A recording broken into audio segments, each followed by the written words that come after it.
Bismillahirrahmanirrahim. Assalamualaikum warahmatullahi wabarakatuh.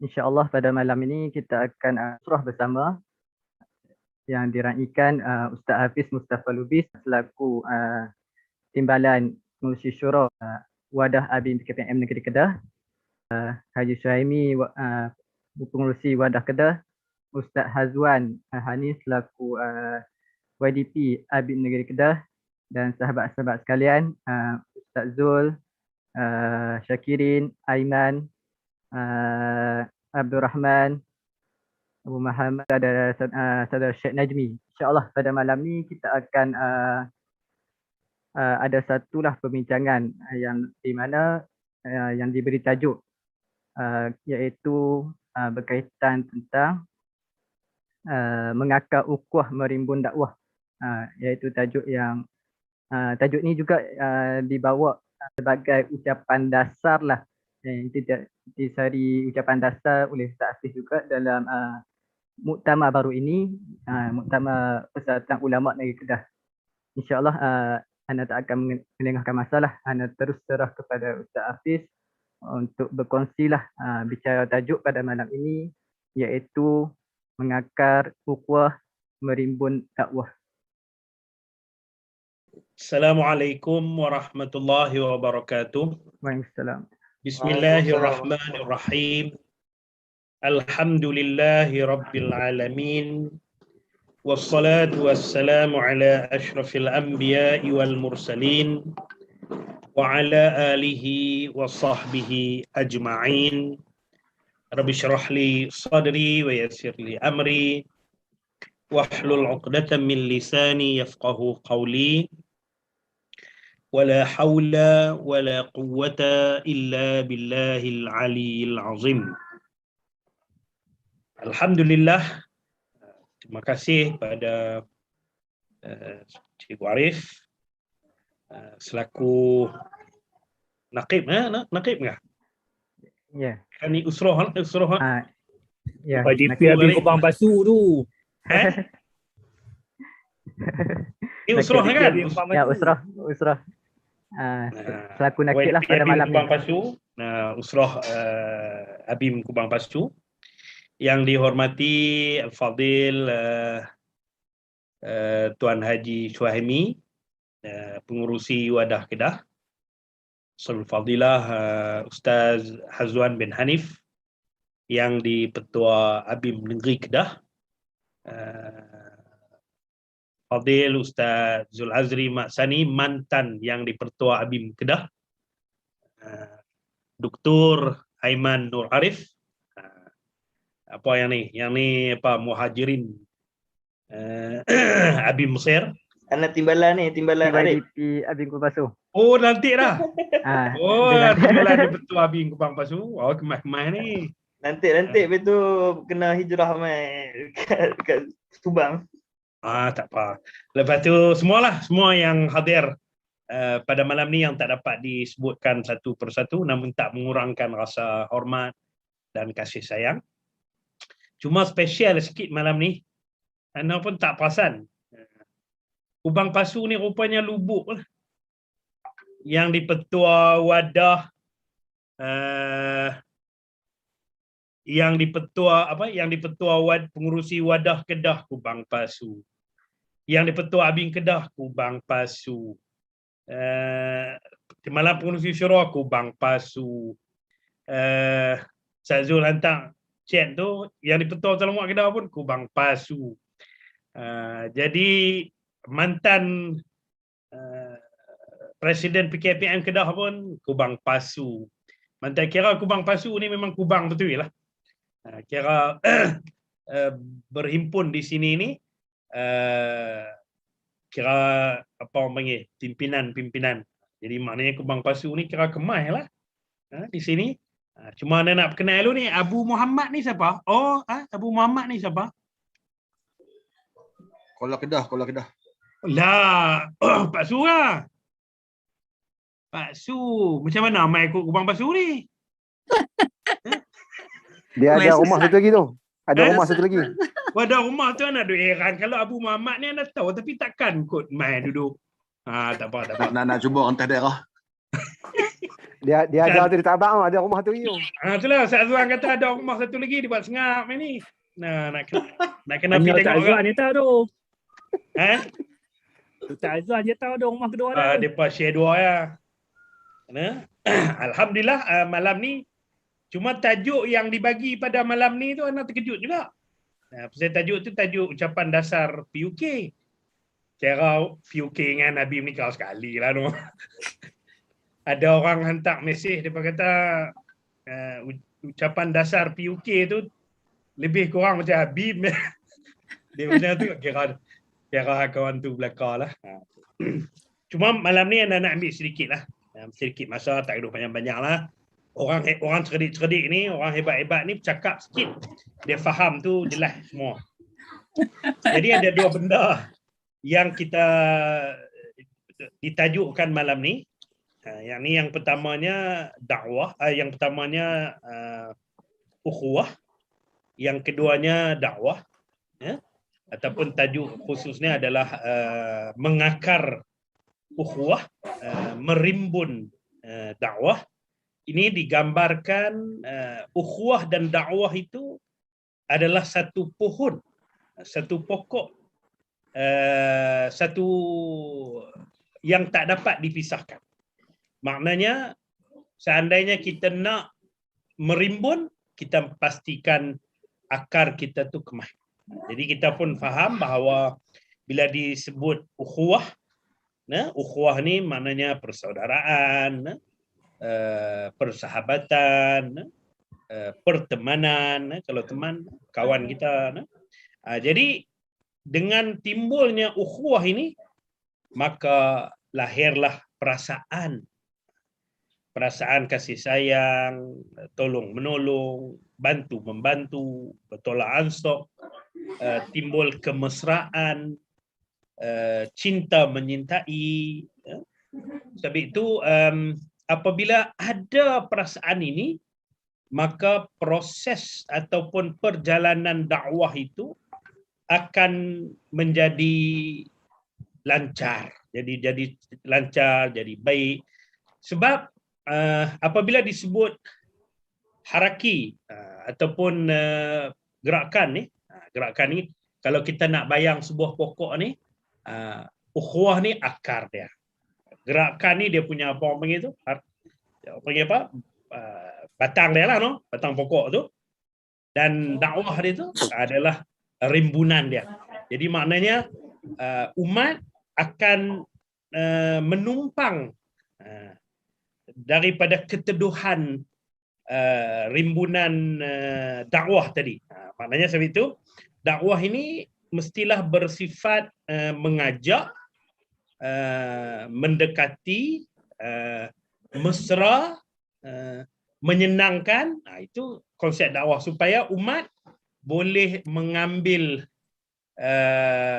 keteduhan daripada rimbunan tadi. Cuma malam ni ana nak fokus sikit bagi banyak berkaitan dengan ukhuwah tu. Kalau kita nak fokus kedua-dua tu dia agak panjang, agak lebar lah. Macam kita sebut tadi, dari segi istilah ni, ukhuwah ni adalah perasaan kasih sayang. Nak timbul perasaan kasih sayang ni, dia nak kena mula dengan berkenal-kenalan lah. Kalau tak kenal, maka tak cinta lah. Dan salah satu jalan perkenalan ni adalah usrah ni lah. Usrah, tamrin ni dalam progres kita nak menyatukan fikrah kita. Tapi dia mesti bermula dengan program usrah macam ni lah. Supaya ada kenal-kenalan, ta'aruf. Sebab itu mula-mula tadi tu anak tanya lu siapa dia Abu Muhammad ni. Pasal muka pun tak ada. Jadi dia kena ta'aruf dulu. Saya lah zaman lah ni, zaman semua, zaman tiba-tiba masuk siapa kita pun tak kenal. Kan? Tapi kita kenal dah semua yang ada di sini, maka dia bermula timbul perasaan kasih sayang. Cuma anda petik, anda tengok tadi ni, petang tadi ni, bagaimana Syahid Imam Hasan Al-Banna mengupas makna ukhuwah. Menarik. Syekh Imam Hasan Al-Banna dia kupas, dia kata apa? Dia kata hati dan jiwa ditautkan dengan akidah. Kita nak ikat hati-hati kita, hati kawan kita, dia mesti bermula dengan akidah. Dan akidah adalah hubungan yang paling ampuh. Keterikatan akidah itu adalah yang paling ampuh untuk dibina. Dan dia kata persaudaraan yang paling berharga adalah persaudaraan dengan iman. Dan perpecahan adalah saudara kepada kekufuran. Itu perpecahan. Jadi kekuatan yang pertama adalah kekuatan perpaduan. Maknanya dalam haraki ini, dalam gerakan ini, yang menjadi kekuatan, menjadi tunjang adalah perpaduan. Itu mesti. Dan benda yang nak berpadu yang pertama adalah fikrah lah. Fikrah lah. Sebab fikrah lah yang melahirkan tindakan. Fikrah. Sebab itu kadang-kadang berlaku sesuatu tetapi tindakan yang berbeza. Dua orang ni, ada dua orang A dan B. Tapi A dan B ni mereka berbeza fikrah. Bila mereka mendepani sesuatu perkara, kadang-kadang tindakan mereka berbeza. Sedangkan mereka menghadapi sesuatu tu dalam waktu yang sama. Tapi tindakan mereka berbeza. Kenapa tindakan mereka berbeza? Karena fikrah mereka berbeza. Fikrah ni cara fikir. Jadi cara fikir ni lah yang membentuk cara kita bertindak. Itu penting usrah ni. Usrah ni ialah menyatukan fikrah. Jadi pertemuan kita tu mingguan ke, bulanan ke. Jadi menyatukan, meletakkan hala tuju cara berfikir kita tu pada jalan yang kita kehendaki. Yang kita sebut wahdatul fikr tu. Itu. Maknanya perpaduan yang nombor satu dalam gerakan ini ialah perpaduan fikrah. Yang tu mesti nombor satu.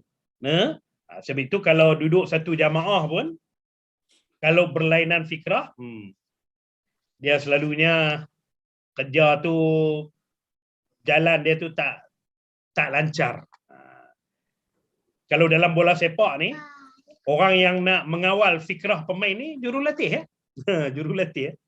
Kan? Dia brief kelemahan pasukan ni di sini, kelemahan pasukan ni kawan ni. Jadi hampa kena attack banyak belah ni. Itu berapa siapa dia bertindak? Pasal dia diberi cara berfikir macam tu. Kalau dalam permainan bola sepak jurulatih lah. Tapi kalau kita di dalam jamaah ni pimpinan, kalau dalam usrah ni naqib, supaya kita dapat bersama menyatukan fikrah kita. Moga-moga dengan perpaduan ini akan membentuk ukhuwah, keterikatan dia kata. Perpaduan dia kata tidak akan wujud tanpa kasih sayang. Tak ada kasih sayang, tak ada perpaduan. Rasa kasih sayang yang paling rendah, dan asas lah, ialah berlapang dada. Berlapang dada. Itu nombor satu. Yang paling tinggi pula ialah mengutamakan orang lain. Nombor satu, berlapang dada. Terutama kita duduk dalam gerakan ni, berlapang dada ni sangat dituntutlah. Sangat dituntutlah. Kadang-kadang dalam program-program keterlibatan rakan-rakan, kadang-kadang kawan-kawan kita tu ada halangan. Tapi kalau kita bentuk cara fikir kita, kalau kita tengok dalam kitab Sairus Salikin, juzuk kedua bab kelima, dalam bab bersahabat ni, Imam Ghazali kata apa? Kalau berlaku sesuatu kepada kawan kita ni, kita kena reka. Kena reka alasan kepada kawan kita tu. Anda tak ingat sehingga 70 kali atau sehingga 60 kali. Kita kena reka. Maknanya kalau hari ni kata patutnya usrah 10 orang. Tiba-tiba mai 7. Kita ni yang hadir ni kena tolong reka alasan. Sampai tahap tu berlapang dada. Mungkin dia tak boleh main ni pasal ni kot. Kawan tu kata pasal ni apa tu tadi tengok. Tadi tu mungkin kalau dia dia hang jumpa tahun tu mungkin ada urusan ni kot. Dah urusan apa dia pergi dengan kawan ni? Dengan kawan ini mungkin pasal tu. Maknanya kita kena reka. Imam Ghazali kata sampai berpuluh-puluh alasan untuk kawan kita. Kita ni selalunya reka apa? Reka nak pergi sakit hati. Maka orang panggil apa? Senak dada lah. Tapi kalau kita berlapang dada, kita ikut yang Imam Ghazali sebut ni, Masya Allah. Maknanya ketenangan tu akan ada. Kita tolong menciptakan alasan-alasan yang baik kepada rakan-rakan dalam gerakan kita. Jadi Imam Syahid Imam Hasan Al-Banna sebut benar ni. Maknanya rasa kasih sayang yang paling rendah, yang minima ialah berlapang dada. Berlapang dada. Kadang-kadang dengan teguran kawan-kawan, dengan tindakan, dengan percakapan kawan-kawan. Kadang-kadang benda-benda macam tu kita berlapang dada. Itu nombor satu lah. Dan yang paling tinggi kita mengutamakan orang-orang lain dalam gerakan kita ni. Dan kalau menurut Imam Ghazali ada 4 kategori ukhuwah. Ada 4 kategori ukhuwah. Yang pertama, ukhuwah ni dijalinkan atas dorongan keseronokan. Pasal apa kita ada keterikatan dengan dia? Pasal seronok dengan dia. Pasal apa? Rupa parah dia elok. Tingkah laku perangai dia elok. Macam tu. Jadi, ukhuwah kita dengan dia tu kerana seronok kita kepada dia. Kepada dia tu, sama ada rupa parah dia, perangai dia dan sebagainya. Yang kedua, Imam Ghazali kata, ukhuwah ini terjadi untuk kepentingan diri. Kepentingan diri, peribadi. Untuk tujuan keduniaan. Pasal apa kita ada keterikatan dengan dia? Pasal boleh tumpang dia. Kata dia ke, jawatan dia ke, pangkat dia ke, kedudukan dia ke, itu kepentingan diri. Dia kata. Yang ketiga, ukhuwah ni dijalinkan atas kepentingan akhirat semata-mata. Yang ini. Akhirat semata-mata. Seperti apa? Seperti ahli-ahli ilmu yang mengasihi guru dia. Mengasihi ulama. Dan bukan atas dasar untuk dapat kepentingan dunia, tetapi untuk dapat kemanfaatan akhirat. Dan yang paling tinggi, Imam Ghazali kata ukhuwah ni, ialah ukhuwah ataupun persaudaraan yang diikat daripada kesedaran iman dan ketakwaan kita kepada Allah. Semata-mata patuh dan taat kita kepada Allah. Tidak ada yang lain daripada itu. Ini paling tinggi daripada 4 kategori dakwah. Baik. Mari kita tengok pula prinsip-prinsip ukhuwah. Prinsip-prinsip ukhuwah. Yang pertama, prinsip ukhuwah ialah perdamaian ataupun hubungan yang baik. Itu prinsip. Dalam memastikan ukhuwah ini terjalin, hubungan kena baik, saling bermaaf-maafan dan tidak terlalu sensitif. Duduk dalam jamaah, dalam gerakan, kerja buat ni, dia tak boleh terlalu sensitif. Kalau terlalu sensitif ni, kadang-kadang hak tu yang duk meloroh tu. Faham no meloroh no meloroh. Faham ke Aiman? Meloroh. Dia terlalu sensitif. Faham. Faham no? Dia lama-lama dia kuis serot. Habis pingai yang tu. Pasal apa? Terlalu sensitif. Jadi tak boleh sangat kita dalam gerakan ni macam kita kata tadilah, diikat dengan berlapang dada. Kadang-kadang tu biasalah terlepas pandang dan sebagainya. Maka jadi kita kena ada saling bermaaf-maafan. Itu prinsip kita dalam ukhuwah. Yang kedua, saling kasih mengasihi. Saling kita kasih mengasihi. Sayang kepada kawan-kawan kita. Sayang kepada ahli-ahli jemaah, ahli-ahli gerakan kita. Dan yang ketiga, yakni persamaan. Persamaan. kita kena ingat, kita yang boleh bersama ni apabila kita merasai kita ni sama. Sama dari sudut berfikir, sama dari sudut bekerja. Kalau bahasa apa ni orang muda apa dia panggil satu kepala, satu kepala. Kita nak buat kerja ni kalau satu kepala senang. Kalau dia kepala banyak tu payah. Macam nak berjalan lah. Nak berjalan pergi mana-mana pun. Pergi 4 orang ni satu kepala. Kan? Sama cara dia. Walaupun kadang-kadang tu berbeza pendapat tu biasa, tapi sama. Dia punya cara kehendak bertindak tu sama, maka ia boleh menjadikan ukhuwah itu kukuh dan kuat. Kita tengok pula asas-asas ukhuwah. Asas-asas ukhuwah. Asas ukhuwah yang pertama, akhlak yang mulia. Persaudaraan ni, ikatan ni boleh jadi kuat kerana akhlak.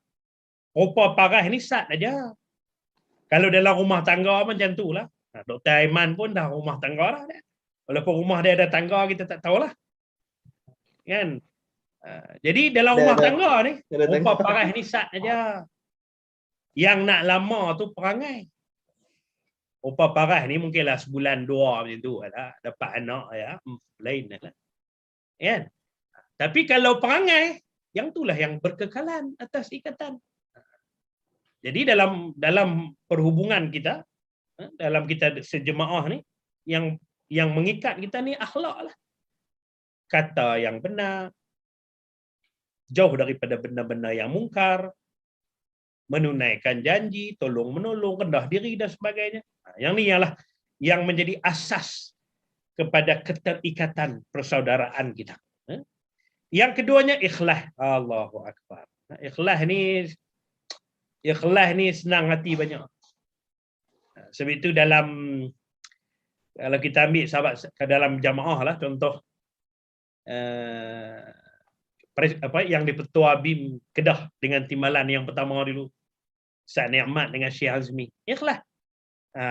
Kali ini aku yang dipertua, hang timbalan. Mai sesi depan pula hang yang dipertua, aku timbalan. Tak ada nak rasa di mana saja kedudukan kita tu, selagi mana kedudukan itu mendatangkan keuntungan kepada Islam dan kepada jamaah, kita tak kisah. Dia tak ada nak rasa terpinggir. Pasal kurangnya terasa hati sangat tu. Dia kurang. Ada lah tapi dia kurang. Dia boleh kawal. Pasal dia sedikit. Tapi kalau kita terlampau melayani terasa hati tu, yang tu yang kadang-kadang bila diubah posisi kita aja, kita rasa macam kita dipinggirkan dan sebagainya. Jadi kita boleh faham dalam jemaah ni, ikhlas ni, selagi mana benda tu mendatangkan keuntungan kepada Islam, pada jemaah, bagi kita, letaklah kita di mana saja pun, insya-Allah. Yang ketiganya kena amanah. Itu asas ukhuwah. Asas ukhuwah. Amanah ni bukanlah parti amanah nasional tu. Tapi kalau hatu pun terpulanglah, tak ada masalah apa. Ya, Ustaz Bilal pun dengar cerita jadi orang kuat. Ustaz Bilal pun ada tu. Ramai ni. Jadi amanah. Amanah tu pentinglah. Menjadi asas-asas kepada ukhuwah ini. Dan yang kedua terakhir, kelebihan ukhuwah. Mari kita tengok apa kelebihan ukhuwah ni mengakar dalam jamaah. Yang pertama, termasuk di dalam 7 golongan yang dalam hadis, 7 yang mendapat naungan syurga, yakni akan mendapat naungan dipayung oleh Allah di akhirat kelak. Yakni orang yang berkasih sayang. 2 lelaki yang berkasih sayang pada jalan Allah. Yang kedua, Allah amat kasih kepada hambanya yang berkasih sayang kerana Allah. Kalau dalam kitab Syairus Salikin pun disebut macam tu, Imam Ghazali sebut. Di antara 2 orang yang berkasih sayang ni, Allah lebih kasih kepada orang yang lebih kasih. 2 orang tu Allah kasih dah. Pasal mereka 2 saling berkasih sayang. Tapi Allah lebih kasih lagi di antara 2 tu yang lebih kasih kepada sahabat dia. Allahu Akbar. Maknanya kedudukan orang yang kasih kepada saudara dia ni tinggi pada pandangan Allah Subhanahu wa taala. Yang ketiga, orang yang berkasih sayang dijanjikan dengan balasan syurga. Allah janji dengan syurga untuk dia. Yang keempat, sebaik-baik amal dan iman ialah kasih kerana Allah dan benci kerana Allah. Amalan yang baik ialah kita kasih sesuatu kerana Allah, kita benci pun kerana Allah. Cuma macam Ana kata, Ana selalu sebutlah, kadang-kadang kita ni kalau suka sesuatu pun bagi ada kadar dia lah. Jangan lajak sangat. Pasal mungkin satu hari nanti hilang suka tu. Kalau kita tak suka sesuatu pun bagi ada kadar dia lah. Jangan lajak sangat. Pasal mungkin sampai satu ketika nanti hilang benci tu. Kita ni kadang-kadang bila lajak sangat tu, yang tu yang bahasa kita terbotol lah. Terbotol lah. Yang kelima, akan diberikan kekuatan yang luar biasa akibat daripada ukhuwah yang diamalkan, seperti kemenangan umat Islam di banyak peperangan pada zaman Nabi SAW. Ini kemenangan itu berpunca daripada ukhuwah, daripada keterikatan. Dan yang terakhir, adab-adab ukhuwah. Adab-adab ukhuwah. Yang pertama, utamakan sahabat dengan harta benda. Jika tak mampu, berikan apa yang lebih daripada hajatnya. Maknanya, di sini yang pertama, kita bagi itu bukan atas dasar kerana lebih pada kita, tetapi kerana diperlukan oleh sahabat kita. Dan pemberian yang paling hebat kepada sahabat ni ialah kita mendoakan dia, mendoakan untuk dia tanpa pengetahuan dia. Dalam kitab Syarhus Salikin yang Anda sebut tadi ni, hadis Nabi sebut, doa yang paling baik ni, kita mendoakan saudara kita di belakang dia. Tanpa saudara kita tahu.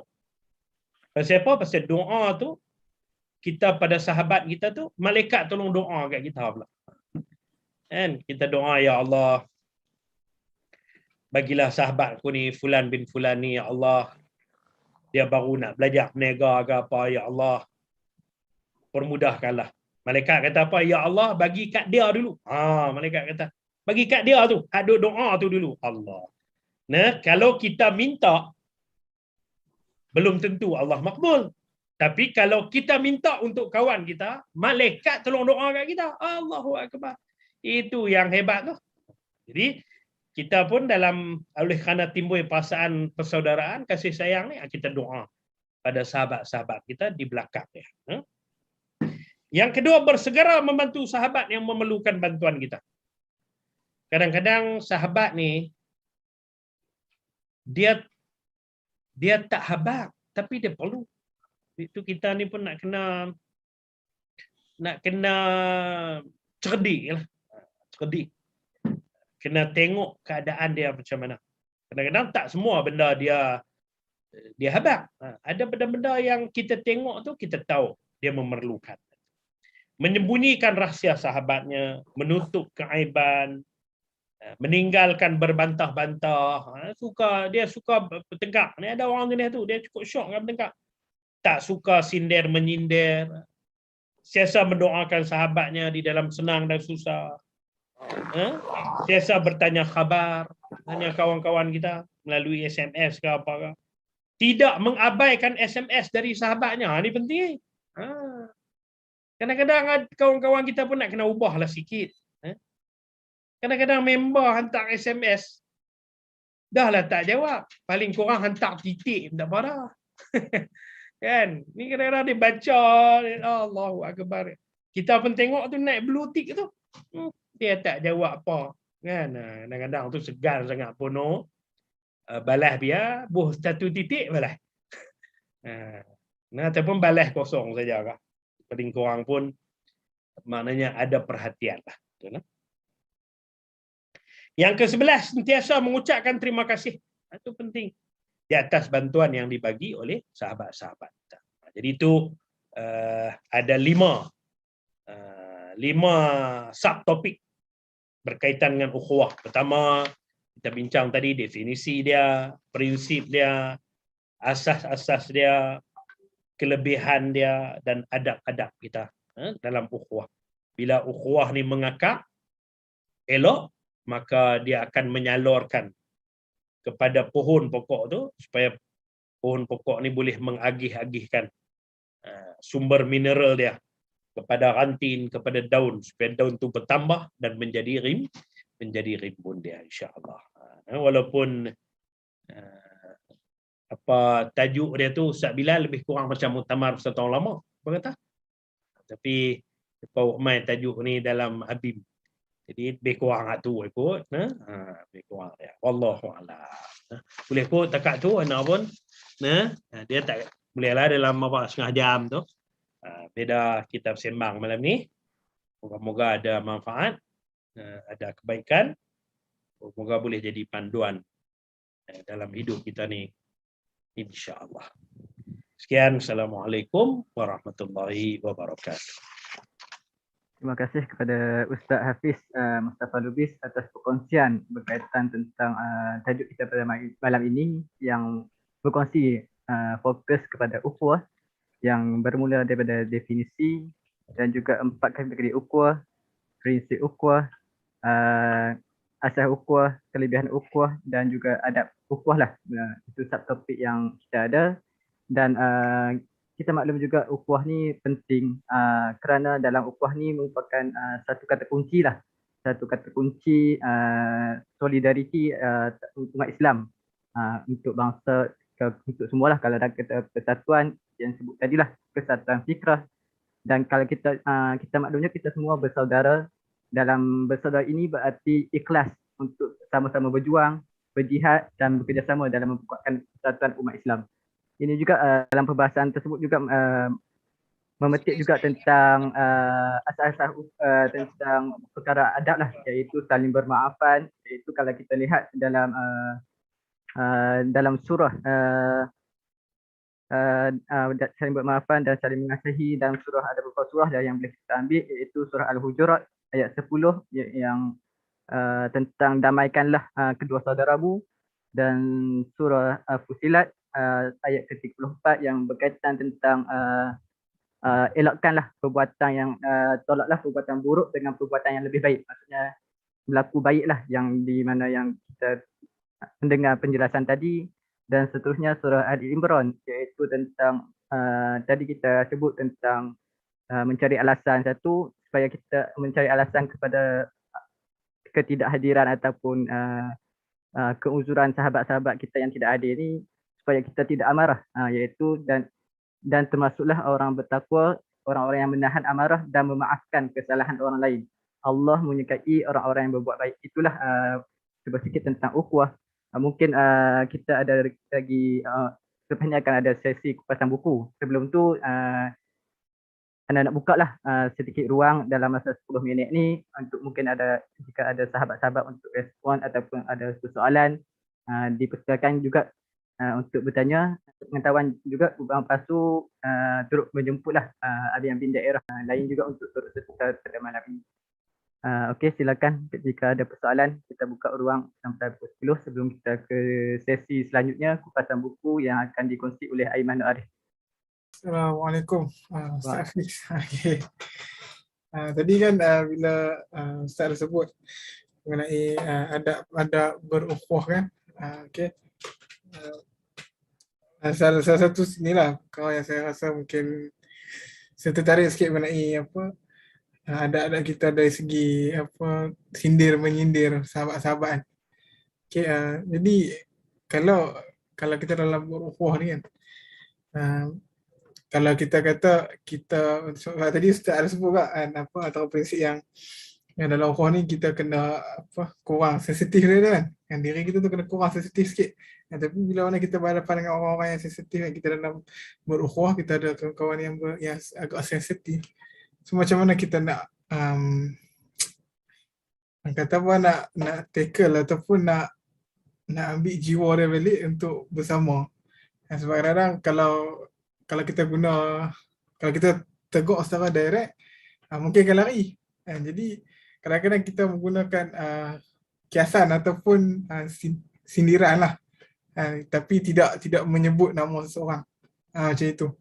So itu adakah tu adab yang kata boleh kita inilah kita bawa dalam ukhuwah ataupun ada cara yang mungkinlah Ustaz Hafiz boleh kongsikan sama orang ni insya-Allah. Silakan Ustaz untuk persoalan Syakirin berkaitan Okay, antara tadi ni yang pertama, kita ni sebagai individu di dalam jemaah ni tak perlulah sangat sensitif. Itu satu. Tetapi kita ni bila dengan rakan-rakan janganlah melakukan perkara-perkara yang boleh mencarikan hati kawan-kawan. Dia dua tu yang berbeza. Kita sendiri janganlah terasa sangat dalam jemaah ni. Yang kedua, kita tu janganlah buat satu benda bagi orang terasa. Jadi bukan bermaksud kita jangan terasa lepas tu boleh cakap tak boleh juga. Cuma dia dua tu. Satu mulut kita, satu hati kita. Hati kita jangan terasa sangat, mulut kita jangan buat bagi orang terasa. Dia dua benda tu kena seiring lah. Dan benda yang paling cepat nak bagi hilang ni minta maaf. Minta maaf tu Allah cukup. Sebab itu kadang-kadang dalam kita berbincang ke apa ke, lah tu alah Hana minta maaf lah tadi kalau ada yang minta maaf tu. Kita ni kalau orang main minta maaf ni insya-Allah kan, insya-Allah. Jadi orang yang baik ni orang yang sentiasalah di mulut lidah dia tu minta maaf lah. Jadi orang yang minta maaf ni dia sebenarnya tak merendahkan martabat dia. Malah kemungkinan akan lebih tinggi martabat dia. Dia banyak memohon maaf kepada orang. Jadi kita nak kena biasakanlah. Kadang-kadang tu tak salah apa pun. Baru hantar WhatsApp ya. Hari ni selalu Ana hantar. Kalau macam kadang-kadang kawan-kawan ni jarang lah. Tapi kadang-kadang dengan Tok Guru ni, contoh Ana kalau dengan Syekh Fahmi tu, pertama sekali bagi salam, yang kedua mohon maaf Ustaz kalau mengganggu. Padahal bukan salah apa lagi, tapi minta maaf siap-siap lah. Tutup saat ni pun macam tu. Jadi terima kasih dan mohon maaf lah yang mengganggu. Jadi mohon maaf tu Ana rasa, bukan Ana rasa lah, memang satu benda yang patut menjadi kebiasaan lah kepada kawan-kawan kita. Kadang-kadang ada benda-benda kita bercakap kita tu rasa macam tak apa. Dia tu terasa koyak tak sangat dah. Jadi minta maaf tu sangat-sangat baiklah. Sebab itu kita pun kalau pertemuan kita ni ditangguh dengan tasbih kafarah, tasbih kafarah, permohonan maaf kita. Mintalah Allah Ta'ala maafkan kita. Sepanjang pertemuan kita ni ada perkataan kita yang telajak ke, tindakan kita ke, apa ke. Moga-moga Allah maafkan. Kalau jadi soalan tadi, kita minta maaf lah, itu yang terbaik lah. Wallahu a'lam.